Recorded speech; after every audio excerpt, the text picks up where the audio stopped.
व्यवहारिक वेदांत वह है पहला कर्म करने का कौशल और वेदांत के आत्मा और परमात्मा का संबंध, दूसरा कर्म को दिव्यतः और उत्कृष्ट से परिपक्व प्रदान करता, तीसरा संसार के प्रत्येक प्राणी में कर्म भाव में निहित करता, चौथा सभी प्राणियों में एक ही चेतन सत्ता को विद्यमान मानना, पांचवा चेतन सत्ता तथा आत्मा ब्रह्म को एक ही मानना, छठवां यह आत्मा सभी के विद्यमान व भेदभाव को अज्ञानता का प्रभाव मानना।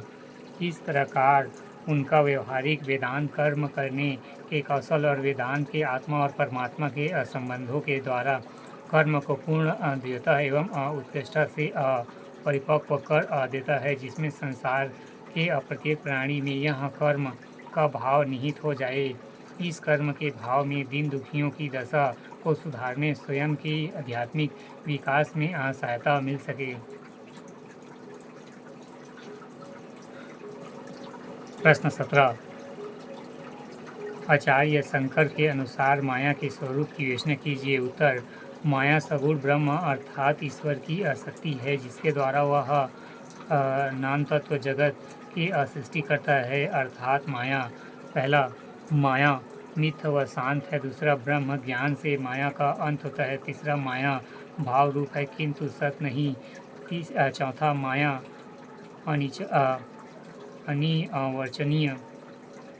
अनिवर्चनीय है, पांचवा माया के कारण मनुष्य ब्रह्म को न देखकर मिथ्य जगत को देखता है। माया सिद्धांत शंकर के अनुसार अद्वैतवाद में माया का विशिष्ट स्थान है। माया ईश्वर की शक्ति है, जिसके द्वारा वह नाना पुरातात्मक जगत की सृष्टि करता है। माया शंकर के दर्शन की तार्किक कुंजी है, जिसके माध्यम से विरोधाभासी स्थितियों की व्याख्या और उनके मध्य सामंजस्य स्थापित करने का प्रयास किया गया है।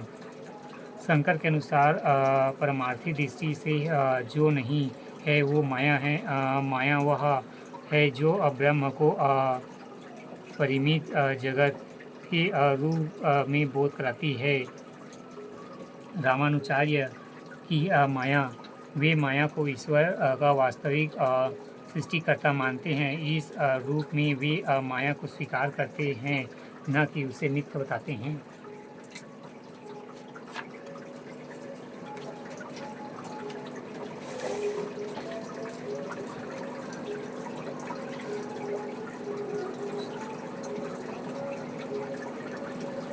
माया की आवश्यकता क्यों है? पहला, ब्रह्म के एक तत्व और जगत के अनंत तत्व की व्याख्या करने के लिए, दूसरा ब्रह्म और जगत के मध्य सामंजस्य स्थापित करने के लिए, तीसरा ब्रह्म अनेक जीवों और जगत के प्रपंच में स्थिति के बीच व्याख्या व सामंजस्य के लिए माया आवश्यक है। शंकर ने माया और अविद्या दोनों को समार्थक प्रयोग किया, किंतु अन्य विद्वानों ने इसे भेद किया।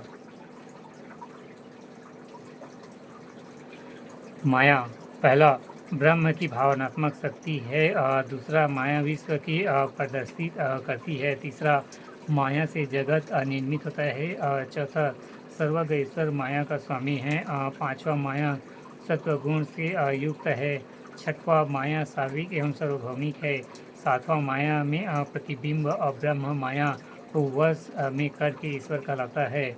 माया के कार्य, माया के दो कार्य हैं जिसे हम उसकी शक्ति के रूप में देख सकते हैं। पहला, आवरण, माया अपनी शक्ति के द्वारा ब्रह्म को आच्छादित कर देती है। दूसरा, विक्षेपण, माया जगत को ब्रह्म के ऊपर विक्षेपित कर देती है।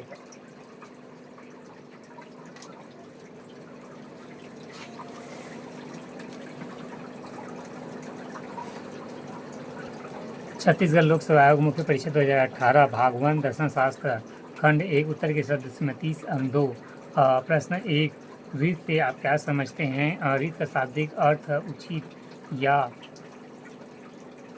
सही अथवा नैतिक सद्मार्गी है।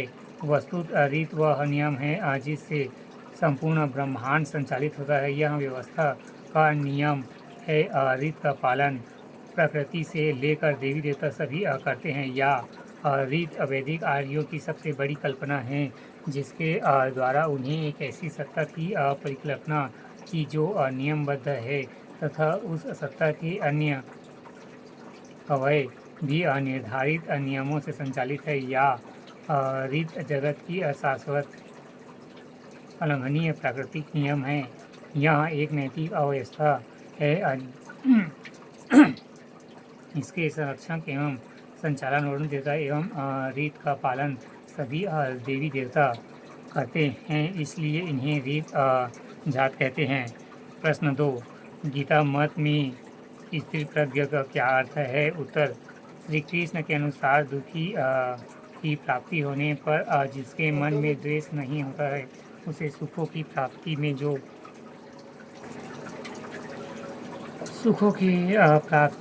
जो निष्प्रिय है तथा जिसके राग भय क्रोध नष्ट हो गए, ऐसा मनु स्थिर प्रज्ञ है।